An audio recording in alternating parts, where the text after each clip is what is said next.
The hall of the council was filled with bright lights and high voices. The air was heavy with laughter that was not kind. It was the laughter of those who thought they were strong and proud. And at the center of it stood the small figure of Princess Lyra. She was tiny among her kind. Her people were tall and broad. Her own father had been a giant on the throne, but she was short and slim. Her arms looked fragile.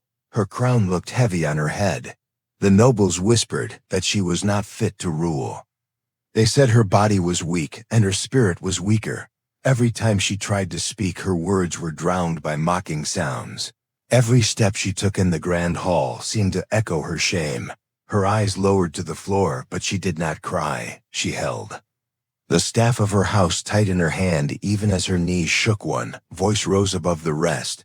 A general named Darrow. He was tall and proud and cruel in his words. He called her a shadow of a ruler.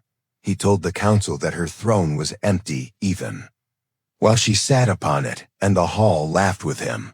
The sound struck her heart like blades. For a moment she wished she could vanish into the floor. For a moment she wished her father was still alive to shield her, but she stood in silence and bore it even when the laughter grew loud enough to shake the walls. Then a new sound came. It was not a laugh. It was the sound of a heavy boot upon the stone floor. The sound grew louder as a figure walked into the hall. The nobles turned and stared, and their laughter faded into quiet. He was a man unlike the others. He was human. His skin was pale compared to the blue shades of her people. His hair was dark, his shoulders broad, and his height towered even over the tallest of the nobles, a 6-foot figure in a world where no humans were seen anymore. The guards moved to stop him, but he walked forward without fear. His eyes locked on Lyra, his steps slow and sure, and the hall watched in silence. The General Darrow frowned and demanded to know why. A human stood in the council. He said humans were weak. He said they had no place in the galaxy of rulers. He mocked again and waited for the hall to laugh with him, but the hall was silent now. The presence of the human was heavy like a storm waiting to break. The man stopped beside the small princess. He looked at her, then he looked at the nobles and generals, and he spoke in a calm voice. But the calm voice carried like thunder in the silence. He said, "Enough." The word was simple, but it struck through the hall. The mocking mouths froze. The sneering faces turned pale. Even Darrow took a step back. Man placed a hand on the staff that Lyra held. He lifted it with her and raised it high. And he said, "I stand with her." Whispers spread through the council. Shock filled their eyes. A human had chosen to stand beside the small princess. The one they laughed at, the one they called unfit. Lyra looked up at him. Her heart beat fast. She did not know his name. She did not know why he stood for her. But in his eyes she saw no mockery. She saw no pity. She saw a strange fire that seemed to say, "You are not alone." The council stared. Some looked afraid. Some looked angry, and Darrow clenched his fists. He would not allow a human to challenge his words. He stepped forward and pointed at the man. He said, "This is madness. This human has no right to speak. Throw him out. Break him if you must." But the man did not move. He did not flinch. He simply looked at the general and then back at Lyra, and he said only one thing, "Her fate will not be yours to decide." The hall trembled with the weight of those words. The laughter was gone. The silence was deep, and the story of the tiny princess had begun to change forever. Council chamber was heavy with silence after the human spoke. The generals shifted in their seats. The nobles whispered with nervous voices. No one laughed now. The tall man stood like a wall beside Princess Lyra. His hand still rested on her staff as if it was his own vow. The General Darrow glared at him with fire in his eyes. He raised his arm and called the guards forward. The guards obeyed at once. They stepped with heavy armor and sharp spears. Their faces were stern. They were ready to drag the human away, but the human did not move. He simply looked at them, and his eyes burned like stone under fire. The guards hesitated. They felt a strange weight in his gaze, a strength they did not understand. They looked at each other, unsure if they should obey the general or not. Darrow shouted again and told them to seize him. But before they could move, Lyra lifted her hand. Her voice shook, yet it rang clear in the hall. She said no. The guards froze at her command. It was the first time she had raised her voice in defiance. The council stared in disbelief. Aro laughed, though his laugh was empty. Now he said, the princess has been bewitched by the human. He said she is too weak to lead. He said her throne will fall within a season. He demanded that she step down. He demanded that the council choose a new ruler. Lyra trembled, but she did not step back. She looked at Daro and she said, I will not give up my throne. My father gave his life for this world. I will not shame his memory. The words surprised even herself. She felt a strength rising in her chest. A strength she had never known. The human spoke again. He said, she may be small, but her heart is larger than any throne. He said, size does not make a leader. He said, courage does, and he said he had seen her courage with his own eyes. The council stared. With wide eyes, they did not understand what he meant, so he told them. He spoke of the day he met Princess Lyra. He said he had been wandering the border worlds as a trader. He said he had no ship of his own. He moved with caravans and worked for food and shelter. He had seen war and hunger and loss. And then one day on a lonely path, he saw her. She had been thrown from her carriage during a storm. Her guards were scattered. The winds had broken the path. She was alone, clinging to the rocks, her small hands bleeding as she tried not to fall into the abyss. The human said he had seen death before, but he had never seen someone so small fight, so hard to live. He climbed down the sharp rocks with his bare hands. The storm tore at his skin, and the winds roared like beasts, but he reached her, and he pulled her back to safety. She did not scream. She did not cry. She only held on with a will stronger than the storm itself. The hall listened in silence. Some shifted with guilt in their eyes. Some looked away as if they could not meet her gaze. The human said that was the day he knew she was not weak. He said that was the day he saw the truth in her spirit. He said he had followed her since then, not because he was ordered, not because he sought wealth, but because he had chosen to stand with her. Daro's face turned dark. He spat words like poison. He said no human could decide the fate of a throne. He said it was an insult to their bloodline and their honor. He said if the princess clung to this stranger, then she would bring ruin. Lyra felt the weight of all eyes upon her. Her heart pounded like war drums. She wanted to hide, but she remembered the storm. She remembered the hand that pulled her up when no one else was there, and she remembered the laughter in the hall, the laughter that tried to bury her voice. She lifted her head and she spoke again. She said she would not surrender her crown. She said the human stood with her, and she said that if anyone thought they could take her throne, then they would have to face her first. The words echoed in the hall. The council gasped.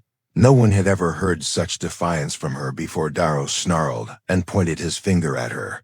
He swore that he would not forget these words. He swore that soon she would see the strength of those who truly deserved power, and he stormed out of the hall with his guards. The sound of his boots struck like thunder, fading into the distance. Council was shaken. Some whispered of rebellion, some whispered of war, and some whispered that perhaps the small princess was not so weak after all. When the hall was empty, Lyra stood in silence beside the human. Her hands trembled, but her eyes held light. She turned to him and asked softly why he had spoken for her. The human looked at her for a long moment. Then he said, because truth must be spoken when lies are too loud, and because he had seen her spirit, and he could not turn away for the first time in many seasons. Lyra felt something she had never felt before. Hope that maybe she was not alone in this vast cold hall. Hope that maybe her voice could still rise above the laughter. Beyond the walls of the council chamber, danger was moving far across the stars. Daro gathered his allies. He whispered of weakness on the throne. He whispered that the time to strike was near, and in the shadows, a storm was growing that would soon test the courage of the small princess and the human who stood beside her. The night sky over the palace was dark and restless. The stars looked sharp like blades watching from far above. Princess Lyra stood on the balcony alone. Her small hands gripped the rail as she thought of the words that Darrow had spoken. Her heart was heavy with fear, yet inside her was also a spark of fire. The human named Kai stood behind her in silence. He had not spoken much since the council broke apart, but his presence was steady like a wall of stone. She turned to him and asked if he thought Darrow would truly rise against her. He did not answer at first. Then he said yes, and his voice was calm, as if he had already known it from the beginning. Lyra felt her breath catch in her chest. She wanted to ask if there was hope. She wanted to believe her throne would stand, but she remembered the looks on the faces of her own nobles. They had not believed in her strength. Some had even looked eager for her to fall. The spark of fear grew inside her. Kai stepped closer and said, "Weakness is not what destroys rulers." He said the true danger is when rulers stop believing in themselves. He told her that men far greater than Darrow had fallen because they were blinded by pride, and he told her that courage is not the absence of fear, but the will to stand even when fear claws at the heart. His words settled in her mind like stones, building a foundation. She looked at him and asked how she could stand when all laughed at her. He told her that laughter is only sound, and sound breaks against stone. He told her that she must become stone, strong and silent until the storm passes. The days that followed were restless. News came from the outer worlds. Ships loyal to Darrow had been seen gathering. Old allies of her father sent no answers to her messages. Her counselors grew pale with worry. Some begged her to step aside and let a regent rule in her place. But she shook her head. For the first time she said no without trembling. Kai trained her in the courtyard at dawn. He placed wooden staffs in her hands and taught her to strike and block. Her arms ached and her skin burned. With sweat she fell many times, but each time he said rise, and each time she rose. Her body was weak, but her spirit grew stronger. He also taught her to command. He showed her maps and battle lines, drawn with simple stones. He explained how smaller forces could win if they used courage and clever ground.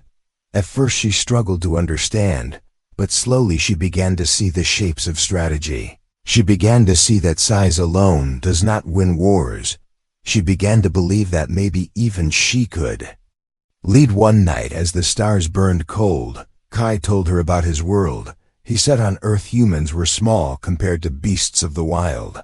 Yet they survived because they stood together and they believed in each other. He said strength comes not from the body but from the heart that refuses to break. Lyra listened with wide eyes. The words made her chest feel warm. She thought maybe that was why this human had walked into her hall. Without fear, but shadows grew deeper across the stars. Messengers returned with grim reports. Darrow's fleet was gathering near the edge of her system. 10 warships where she had only 3. Armies of trained soldiers where she had only guards. The council whispered that her throne was doomed. One morning, the council demanded she step down. They said surrender now and lives may be spared. They said the human had filled her head with madness. They said her father's honor would be broken if she brought ruin on the world. Lyra felt her knees shake, but she remembered the storm. She remembered the laughter in the hall. She remembered the wooden staff in her hand, and she stood tall, even if her body was small. She told the council she would not surrender. She told them that if they wished to leave, they were free. But she would face Darrow with whoever chose to stand. The words shocked them. Some left in anger, some stayed with uncertain eyes, and a few bowed their heads and pledged to follow her. It was not many, but it was enough to keep hope alive. Kai stood beside her after the council was gone. He told her she had spoken like a ruler for the first time. She looked at him and asked if it would be enough. He did not smile, and he did not lie. He said the road ahead would be hard, but he also said that the road worth walking is always hard. The days turned into restless nights. The people of the city whispered of war. Mothers held their children close. Fathers sharpened old blades. Fear hung like smoke in every street. Yet in the palace courtyard the sound of training rang each dawn. The small princess striking again and again with her staff. The human correcting her steps and showing her strength. that was not in size but in will. Then came the day when the sky darkened with ships, the horns of warning echoed through the city. Lyra ran to the walls and saw the endless fleet of Darrow hanging above like a storm of iron. Her heart pounded in her chest. Her hands shook, but when she turned she saw Kai standing tall and steady. His eyes were calm as if he had waited for this moment. He told her the storm had come, and he told her now she must be the stone. The fate of her throne and her people hung in the balance, and in her heart she knew the test had only just begun. The sky burned red as the ships of Darrow filled the horizon above the city. Their shadows fell heavy on the walls and the streets below. The people gathered in fear while horns cried from the towers. Princess Lyra stood in her armor, though it was light and simple. Her hands trembled, but her eyes burned with fire that had not been there before. Kai stood beside her like a mountain. He placed his hand on her shoulder and said, "The storm is here. Now you must be the stone." She nodded, though her heart was beating like 1,000 drums. Gates of the palace opened, and soldiers marched out. Some looked afraid, some looked strong and steady, but all turned their eyes to the princess. Many had once laughed at her weakness. Now they waited to see if she would break or if she would rise. Lyra lifted the staff of her house high above her head. Her voice rose across the courtyard. She said, "My father gave his life for this throne. I will not let his memory be broken. I may be small, but I will fight for this land. I ask you not to fight for me, but to fight for your children and your homes."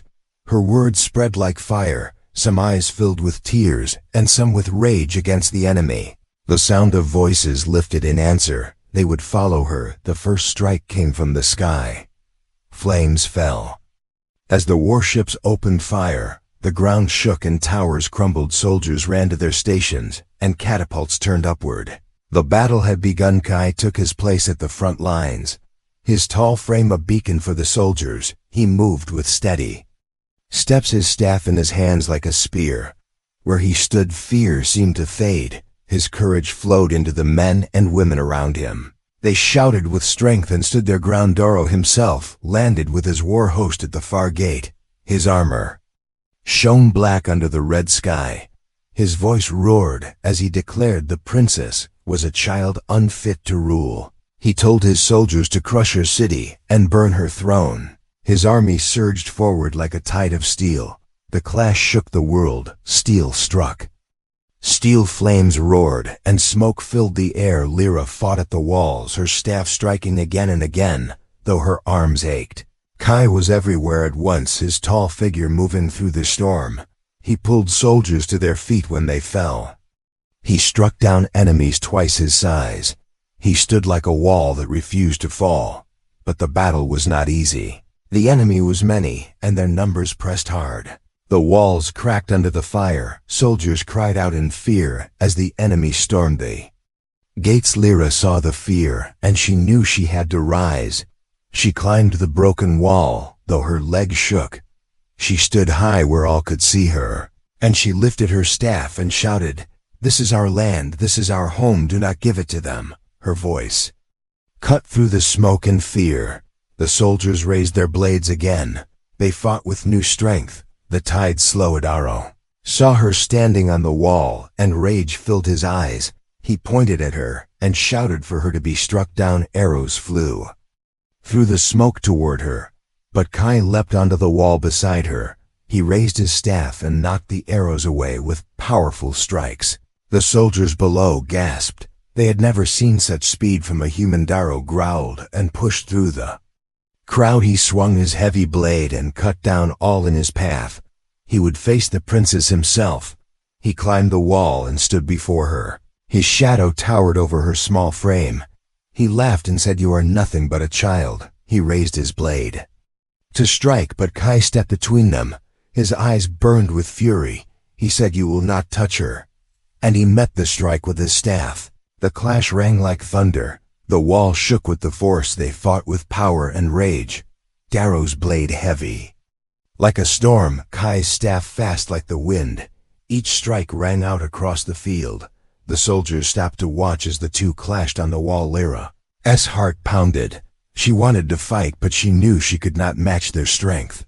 She shouted to her soldiers to hold the line.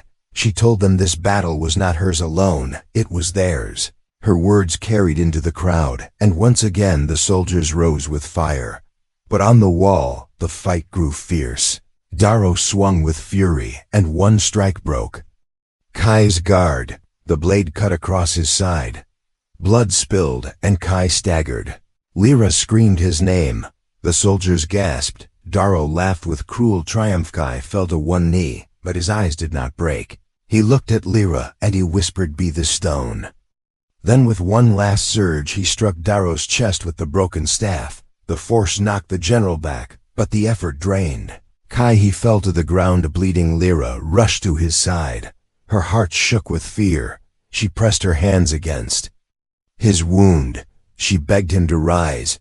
He looked at her with fading eyes, but still calm. He whispered again, "Be the stone." Darrow rose with rage. His armor cracked, but his body strong. He lifted his blade again and shouted that he would end both human and princes. The soldiers trembled as he stepped forward. The fate of the throne balanced on a single breath. The wall shook as Darrow raised his blade high above his head. The soldiers below froze in fear as the shadow of the strike loomed over the small Princess. Kai lay bleeding at her side, his hand weak, yet his eyes still holding the fire that told her not to break. Her heart was torn with terror, but his words echoed in her chest. "Be the stone." The blade fell with the roar of thunder. But Lyra did not run. She lifted her staff with both hands, though her arms were weak. The staff caught the strike with a crack of light. The force sent pain through her body, yet she stood her ground. Her small frame shook, but she did not fall. The soldiers gasped. They had never seen their princess face the general alone. The image struck their hearts like fire. They began to shout her name. They began to strike harder against the enemy below. Darrow growled with fury. He swung again and again. But each time the small princess raised her staff, her arms bled from the strain. Her knees bent close to breaking. Yet she stood. Her eyes no longer held fear. They held fire. She shouted at him with a voice that carried across the field. She said, "You may laugh at my size, you may mock my blood. But this throne is not built on size. It is built on courage, and courage will never bow to youth." Soldiers roared with her words. The enemy faltered. For the first time they looked unsure. Darrow struck once more, but his rage blinded him. He left his chest open, and Lyra drove the end of her staff forward, with all the strength left in her small body. The staff struck deep into the crack Kai had made before Darrow staggered. His armor shattered, his eyes wide with shock. The giant fell to his knees, then to the stone floor of the wall. The battlefield grew silent. The enemy saw their leader fall, and their will broke. Some threw down their weapons. Some fled into the smoke. The tide turned, and Lyra's soldiers surged forward. The city was theirs. The throne was saved. Lyra dropped to her knees beside Kai. Tears fell from her eyes as she pressed her hands against his wound. She begged him to stay. She begged him not to leave her now when victory had come. He looked at her with pain, but also with peace. He whispered that she had done what he always knew she could do. She had become the stone. Her tears fell on his face. She told him he could not leave her, that she needed him, that the people needed him. His hand lifted weakly and touched hers. He whispered, "You do not need me now. They need you, and you are ready." She shook her head, but his eyes closed. For a moment the world went still in her heart. She thought she had lost him, but then she felt the faint beat still within him. He was alive, though his strength was gone. The healers rushed to him and carried him to safety. Lyra rose, though her body was weak and covered in blood. She turned to the soldiers who waited with silent eyes. They bowed to her. They did not laugh. They did not mock. They looked at her as their ruler. She raised her staff, though her hands shook. She declared the battle won. She declared that the throne would not fall, and the people roared with voices of victory that shook the walls. Days passed as the city healed from the scars of battle. The smoke cleared, and the broken walls were rebuilt. The laughter that once mocked the princess was never heard again. Instead, her name was spoken with honor, her voice was followed. With respect, Kai lived though his wound left scars. He walked slowly, but his spirit remained strong. When he stepped into the hall, the soldiers bowed their heads to him as they did to her. He had become a legend among them, the human who stood against giants, the one who had given his strength so the small princess could rise. Lyra stood beside him when the council gathered again. This time there was no laughter. This time the generals and nobles lowered their eyes before her.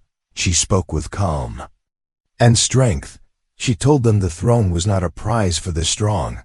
It was a vow for the brave.